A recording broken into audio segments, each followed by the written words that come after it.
Okay, we're going to start on kind of a grim note here. Okay. We have a lot to get to this morning, but Donald Trump's latest... Wait, you're talking about the lead. I mean, it's the lead of the New York Times today. I know.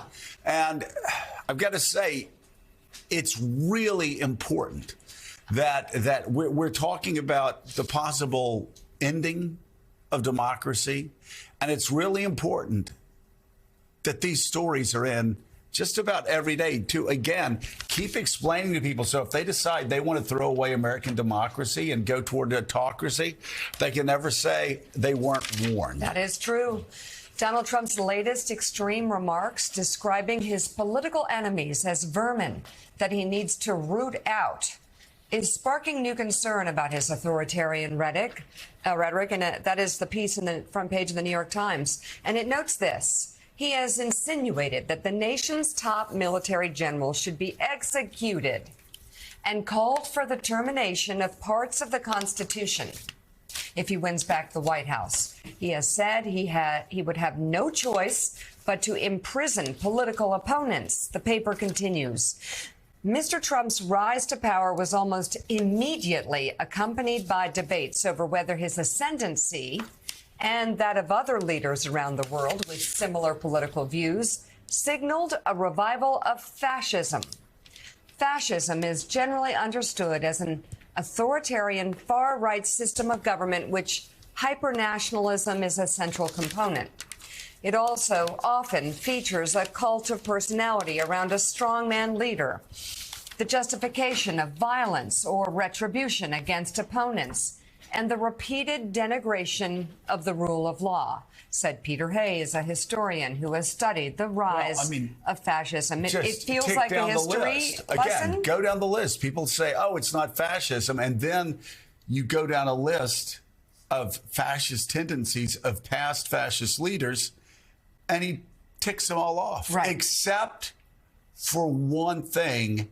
And let's get to that, but keep reading. Okay, past fascist leaders appealed to a sense of victimhood to justify their actions, They're all snowflakes. The idea is we're entitled because we've been victimized. We've been cheated and robbed, he said. One expert who has researched political rhetoric tells the Times that Mr. Trump had wielded language as a chisel to chip away at democratic norms. Normally, a president would use war rhetoric to prepare a nation for war against another nation, she said.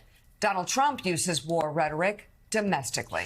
And that, Katty K, is what's so frightening, that his focus is not in taking over other countries. It's in taking over this country, undermining American democracy, undermining the rule of law, calling for the termination of the Constitution, calling still for the arresting and the imprisonment of his political opponent, something he did to me as a member of the media, something he did to the Biden family the last 2 weeks of the 2020 campaign when he was yelling at his attorney general to arrest the entire Biden family. But you look at it and here it is. I mean, the frightening thing is there are far too many Americans who seem disinterested in the degradation, not only of civility, not only of all of the character traits that their parents taught them growing up, that they learned in their communities, that they learned in their churches, but they seem completely disinterested in the fact that the leader they're following, well, he's an autocrat. He's talking like an autocrat, and he has promised them he is going to rule like an autocrat, arresting political opponents and deciding for himself what news shows stay on television and what news shows don't.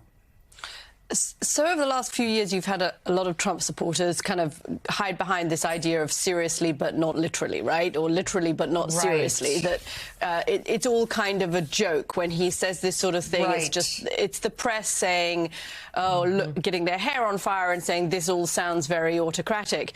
But a couple of conversations I've had recently with people close to the Trump campaign it's exactly that they point to as one of the first things they'll do, is this idea of political retribution and remaking the judicial system both to protect Donald Trump and to get vindication for perceived wrongs. I mean, when you ask them, well, you know, one interview I had, what changes in Trump's second term, the first thing that I was told is Mark Milley goes to jail. And then Tony Fauci goes to jail. And it is this idea of using the system of government to defend one person. I mean, you know, literally subverting the whole of government to do that and taking the Justice Department kind of inside the White House. So I think, you know, Dan Boltz wrote this in the Washington Post just this week. It's now time to take him both seriously and literally, because the plans are there. I mean, the plans are already being laid out. And the number of historians who are now students of autocracy who are saying you need two things for an autocratic regime to thrive. One is the normalization of violence in kind of language, and we have seen, you know, some of that happening, and then the denigration of your opponents and treating them as not human, words like vermin, for example. So you have got this kind of toxic situation at the moment where the groundwork is being laid from the campaign, but also from Trump supporters, to kind of create a situation where it's normal to think of using violence somehow to justify political ends, and then it doesn't take very long for that to start spiraling out of control, and both sides start seeing that as something that is justified. Well, and Jonathan Lemire, it's what we heard from people that were, I guess, just too offended, or maybe perhaps too delicate to call a fascist, or to call fascism for years. People said, oh, yeah, but, you know, we don't have the violence component. Despite the fact Donald Trump throughout the first campaign time and again kept saying, beat the hell out of my opponents and I will pay your lawyer's fees, praising a congressman, as we said, for beating the hell out of a news reporter for asking a question about health care reform. Charlottesville, good people on both sides trying to justify that. January 6th then comes. There's really no ambiguity there. It's like Mussolini going after government buildings with violence, taking over government buildings with violence on his rise. Then we have January 6th. We have the example of Paul Pelosi, a guy, a Speaker of the House, his husband, Speaker of the House that he calls deranged and crazy and all these other things, dehumanizes, and then he still revels in an 83-year-old man having the hell beaten out of him. So the violence component of fascism is there. I just want to go through again this New York Times article, and let's just go through them. Because it's time that fascism is called fascism, and Americans know exactly what they're voting for. And, you know, I've heard people poo-poo this and go, oh, people on the far left. No, I'm a conservative. I'm on the right. There's a difference between conservatism, radicalism, and fascism. This is fascism. This is the Times quotes an expert on the topic. Fascism is generally understood, and this is boilerplate stuff, really, for what fascism is. Fascism is generally understood as an authoritarian far-right system of government in which hyper-nationalism is a central component. Check. It also features a cult of personality around a strongman leader. Check. The justification of violence or retribution against opponents. Check. And the repeated denigration of the rule of law. Check, said Peter Hayes, a historian who has studied the rise of fascism. Past fascist leaders appealed to a sense of victimhood to justify their actions. Check. We're entitled because we've been robbed. We've been victimized. We've been cheated and robbed. Check, check, check. The whining, the snowflakery coming from the Trump people. I mean, a snowflake falls on their shoulders and they're victimized. They're victimized by history books on Hank Aaron. They're victimized by kids' books on Roberto Clemente. They're victimized by tweets. They're victimized. You name it. They are victimized by everything. They are such weak snowflakes, and they're using that victimization to justify violence against their opponents, Jonathan.